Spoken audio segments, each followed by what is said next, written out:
এলাকায় নেই সরকারি রেশন দোকান, ফলে দীর্ঘ পথ পেরিয়ে পাশের গ্রাম থেকে রেশন সামগ্রী আনতে গিয়ে সমস্যায় পড়ছেন উত্তর দিনাজপুর জেলার গোয়ালপুকুর 1 নম্বর থানার অন্তর্গত পাঞ্জিপাড়া পঞ্চায়েতের প্রায় 10টি গ্রামের মানুষ। জানা গিয়েছে বিদ্যাসাগর পল্লী, দেশবন্ধু কলোনি, সরকারপাড়া, শান্তিনগর কলোনি, সাঁওতালপাড়া এই গ্রামগুলির বাসিন্দাদের রেশন সামগ্রী আনবার জন্য প্রায় 3.5 কিলোমিটার পথ পেরিয়ে পাশের গ্রামে যেতে হয়। এই যাতায়াতে সময় নষ্টের পাশাপাশি অযথা হয়রানির মুখে পড়তে হয় তাদের। ফলে গ্রামেই রেশন দোকান চালুর দাবি জানিয়ে প্রশাসনের কাছে তোদবেড় করেন গ্রামবাসীরা, যদিও গ্রামে কোনো গোডাউন না থাকায় তা সম্ভব হয়নি। বিদ্যুৎ বিল পরিশোধ নিয়ে বচসার জেরে বৌমাকে হাসুয়া দিয়ে কোপানোর অভিযোগ উঠেছে শ্বশুর শাশুড়ির বিরুদ্ধে। ঘটনাটি ঘটেছে মালদার হরিশ্চন্দ্রপুর গাংনদিয়া গ্রামে। শাবল দিয়ে মাথায় আঘাত এবং হাসুয়া দিয়ে কোপানো হয় বলে অভিযোগ। আশঙ্কাজনক অবস্থায় গৃহবধূর পরিবারের লোকেরা তাকে হরিশ্চন্দ্রপুর গ্রামীণ হাসপাতালে ভর্তি করে। ঘটনার শ্বশুর শাশুড়ির বিরুদ্ধে থানায় অভিযোগ আক্রান্ত গৃহবধূর পরিবারের, যদিও ঘটনার পর থেকেই পলাতক অভিযুক্ত দুজন। ঘটনার তদন্ত শুরু করেছে পুলিশ।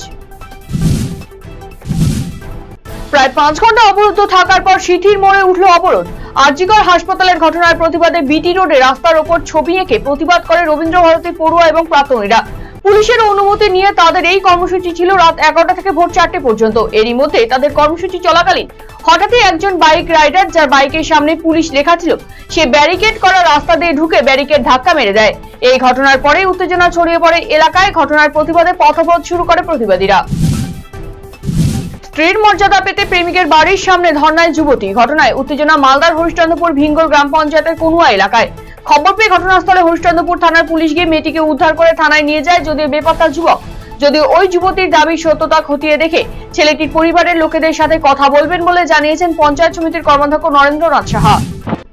ই-রিকশা শ্রমিক ইউনিয়নের বিশ্বকর্মা পুজোর খুঁটি পুজো অনুষ্ঠিত হলো গাজল হাই স্কুল মাঠে। উপস্থিত ছিলেন গাজল ব্লক আইএনটিটিইউসির সভাপতি অরবিন্দ ঘোষ এবং ই-রিকশা শ্রমিক ইউনিয়নের কর্মকর্তারা। অরবিন্দ ঘোষ জানিয়েছেন তাদের পুজো গাজলের সবচেয়ে বৃহত্তম বিশ্বকর্মা পুজো। এবছর এই পুজো 15তম বর্ষে পড়েছে। এবারে পুজোর বাজেট রয়েছে প্রায় 7 লক্ষ টাকা। নানান অনুষ্ঠানের মধ্যে দিয়ে বিশ্বকর্মা পুজো অনুষ্ঠিত হবে। 23 কেজি গাঁজা সহ এক পাচারকারীকে গ্রেপ্তার করল পুলিশ। ঘটনায় চাঞ্চল্য ছড়ালো ফাঁসি দেওয়ার মোহাম্মদ বক্স মোড়ে। কোচবিহার থেকে বালুরঘাট নিয়ে যাওয়ার পথে ফাঁসি দেওয়া থানার পুলিশ দক্ষিণ দিনাজপুরের পতি নামের বাসিন্দা রাজদীপ প্রামাণিক নামে ওই যুবককে বাইক সহ গ্রেপ্তার করে। পরে ওজন করে দেখা যায় 2টি প্যাকেট 23 কেজি গাঁজা রয়েছে। প্রাথমিকভাবে পুলিশ মনে করছে ধৃত ওই যুবক কোচবিহার থেকে বালুরঘাটে বিক্রির উদ্দেশ্যে গাঁজাগুলি নিয়ে যাচ্ছিল। শনিবার ধৃতকে শিলিগুড়ি আদালতে তোলা হয়। শনিবার 31শে অগস্ট পালিত হলো সাধারণের গ্রন্থাগার দিবস। এই উপলক্ষে রায়গঞ্জের কর্ণচূড়ায় জেলা গ্রন্থাগারে একটি অনুষ্ঠানের আয়োজন করা হয়। এদিন উপস্থিত ছিলেন অতিরিক্ত জেলা শাসক অভিষেক চৌরাশিয়া, জেলা গ্রন্থাগার আধিকারিক দেবব্রত কুমার দাস সহ পাঠকেরা। এই গ্রন্থাগারে নিয়মিত 50 থেকে 60 জন পাঠক আসেন। বইয়ের সংখ্যা প্রায় 60,000। জেলায় মোট 54টি গ্রন্থাগার রয়েছে, যার মধ্যে 50টি গ্রামীণ গ্রন্থাগার, বাকি 4টি শহরাঞ্চলে রয়েছে। সবখানেতেই পাঠক পাঠিকাদের নিয়মিত যাতায়াত রয়েছে।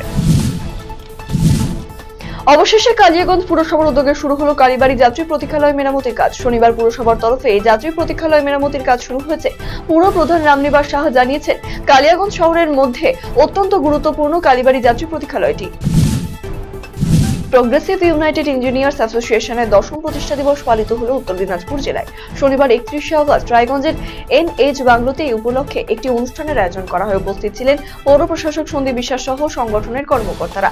প্রতিষ্ঠা দিবস উপলক্ষে স্বেচ্ছায় রক্তদান শিবিরের আয়োজন করা হয়েছে। প্রায় 30 জন সেখানে রক্তদান করেছেন। রাজ্য সরকারের নির্দেশানুসারে সরকারি এলাকা এবং সড়ক দখল মুক্ত করতে উচ্ছেদ অভিযানে সামিল হয়েছে প্রশাসনের আধিকারিকেরা। এর ফলে ভাঙা পড়েছে রাস্তা, হাসপাতাল কিংবা সরকারি দপ্তর সংলগ্ন গজিয়ে ওঠা বহু দোকান। কিন্তু এবারে প্রশাসনের এই উচ্ছেদ অভিযানে উষ্মা প্রকাশ করলেন ইসলামপুরের বিধায়ক আব্দুল করিম চৌধুরী। এই নিয়ে শনিবার মহকুমা শাসকের সঙ্গে দেখা করলেন বিধায়ক করিম সাহেব। দক্ষিণ দিনাজপুর জেলার বংশালীতে আদিবাসী নাবালিকাকে ধর্ষণের ঘটনায় জেলাতে এলেন পশ্চিমবঙ্গ শিশু অধিকার রক্ষা কমিশন চেয়ারপারসন। শনিবার গঙ্গারামপুর সুপার স্পেশালিটি হাসপাতালে চিকিৎসাধীন নির্যাতিতা ওই নাবালিকার সাথে সাক্ষাৎ করেন শিশু অধিকার রক্ষা কমিশনের চেয়ারপারসন তুলিকা দাস। এছাড়া উপস্থিত ছিলেন অন্যান্য আধিকারিক এবং পুলিশ আধিকারিকরা। এদিন নির্যাতিতা সহ তার পরিবারের সাথে সাক্ষাৎ করে কথা বলার পাশাপাশি নির্যাতিতার পাশে থাকার আশ্বাস দেন শিশু অধিকার রক্ষা মিশনের চেয়ারপারসন তুলিকা দাস। পাশাপাশি সংবাদ মাধ্যমের মুখোমুখি হয়ে দোষীর কঠোর শাস্তির দাবিও তোলেন তিনি। এমজেএন মেডিকেল কলেজ ও হাসপাতালে পরিদর্শন করলেন এমএসভিপি সৌরদীপ রায়। রোগী কল্যাণ সমিতির চেয়ারম্যান পার্থপ্রতিম রায়। শুক্রবার প্রাক্তন এমএসভিপি রাজীব প্রসাদের বদলির কথা ঘোষণা হতেই শোরগোল পড়ে গিয়েছিল। ফলে শনিবার দায়িত্ব বুঝে নিলেন নতুন এমএসভিপি সৌরদীপ রায়। দায়িত্বভার নিয়েই কোচবিহার মেডিকেল ও হাসপাতালে পরিদর্শন করলেন তিনি। কোথায় কি খামতি রয়েছে সবটাই তিনি খতিয়ে দেখেন। তবে কিছু জায়গায় কিছু সমস্যা রয়েছে, সেই সব বিষয়গুলো অতি শীঘ্রই মিটিয়ে ফেলা হবে বলে জানান তিনি। গোপন সূত্রে খবরের ভিত্তিতে বাগডোগরার সিঙ্গিজোড়া চা বাগান সংলগ্ন এশিয়ান হাইওয়ে অভিযানে বাগডোগরা থানার সাদা পোশাকের পুলিশ 3 জনকে আটক করলো। ধৃতদের কাছে থাকা নাম্বার প্লেটবিহীন বাইকে থাকা ব্যাগ থেকে উদ্ধার হয় 816 গ্রাম ব্রাউন সুগার। ঘটনায় 3 জনকে আটক করে বাগডোগরা থানায় নিয়ে যায় পুলিশ। জানা গিয়েছে ধৃতদের নাম ইমরান শেখ, রমজান শেখ ও বিমল ঘোষ। তাদের বাড়ি যথাক্রমে মালদার কালিয়াচক এবং বাগডোগরা এলাকার নকশাল বাড়িতে। মাদক উদ্ধারে বড়সড় সাফল্য পেল পুলিশ প্রশাসন। গোপন সূত্রে খবর পেয়ে প্রায় 100 গ্রাম ব্রাউন সুগার সহ গ্রেফতার করা হলো 2 ব্যক্তিকে। ঘটনায় ব্যাপক চাঞ্চল্য ছড়িয়েছে এলাকায়। শনিবার ঘটনাটি ঘটেছে রায়গঞ্জ থানার রূপাহারের সরাই মহাদেবপুর এলাকায়। পুলিশ সূত্র জানা গিয়েছে ধৃতরা হলো মেনন্তোল্লাহ রহমান, বাড়ি কালিয়াগঞ্জ থানার মালগাঁও গ্রামে। অপরজনের নাম রফাতুল্লাহ শেখ, বাড়ি মালদা জেলার কালিয়াচক এলাকার শাহবাগপুর গ্রামে। তাদেরকে গ্রেফতার করে রায়গঞ্জ থানায় নিয়ে আসা হয়। শিক্ষাক্ষেত্রে অসামান্য অবদানের জন্য শিক্ষারত্ন পাচ্ছেন তুফানগঞ্জের 6টি ভলকা চতুর্থ পরিকল্পনা প্রাথমিক বিদ্যালয়ের প্রধান শিক্ষক গৌতম সাহা। সাংস্কৃতিক অনুরাগী হিসেবে তিনি বেশ পরিচিত।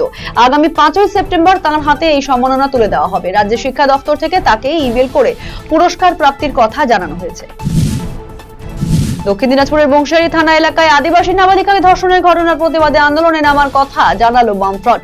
আগামী 3রা সেপ্টেম্বর দক্ষিণ দিনাজপুর জেলার প্রতিটি থানায় বিক্ষোভ কর্মসূচি পালন করা হবে বলে এদিনের সাংবাদিক সম্মেলনে জানিয়েছেন সিপিএম এর ভারপ্রাপ্ত জেলা সম্পাদক তথা জেলা বামফ্রন্টের আহ্বায়ক নন্দলাল হাজরা। পাশাপাশি এই নক্কারজনক ঘটনার প্রতিবাদে আগামী 2রা সেপ্টেম্বর আদিবাসী সমাজ থেকে যে জেলা জুড়ে 12 ঘন্টা ধর্মঘটের ডাক দেওয়া হয়েছে তাতে তাদের সমর্থন রয়েছে বলেও জানান সিপিএম নেতৃত্ব।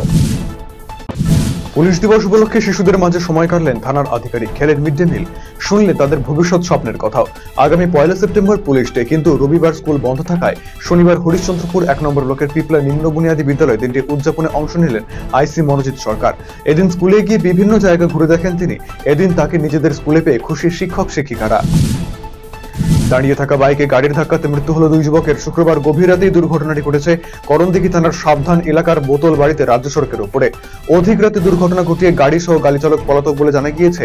করণদিঘি থানার পুলিশ মৃতদেহ ময়নাতদন্তের জন্য রায়গঞ্জে পাঠিয়েছে। ঘাতক গাড়িটির খোঁজে তল্লাশি শুরু করেছে পুলিশ। তৃণমূল সুপ্রিমো মমতা বন্দ্যোপাধ্যায়ের নির্দেশে ছাত্র সংগঠনের পর এবারে ব্লক ভিত্তিক আন্দোলনে নামল দলের নেতাকর্মীরা। শনিবার রাজ্যের বিভিন্ন জেলার পাশাপাশি দক্ষিণ দিনাজপুর জেলাতেও বিক্ষোভ মিছিলে অংশ নেন তারা। আরজিকর কাণ্ডে দোষীদের দ্রুত ফাঁসির দাবিতে গঙ্গারামপুরে অবস্থান বিক্ষোভ করে তৃণমূল। গঙ্গারামপুর ব্লক এবং শহর তৃণমূল কংগ্রেস কমিটির উদ্যোগে তৃণমূল কর্মী সমর্থকদের নিয়ে এদিন বিশালাকার মিছিলের আয়োজন করা হয়। এই অবস্থান বিক্ষোভ কর্মসূচিতে উপস্থিত ছিলেন গঙ্গারামপুর পুরসভার চেয়ারম্যান প্রশান্ত মিত্র, ব্লক তৃণমূল সভাপতি শঙ্কর সরকার, টাউন তৃণমূল সভাপতি বিপ্লব সেন সহ অন্যান্য নেতৃত্ব।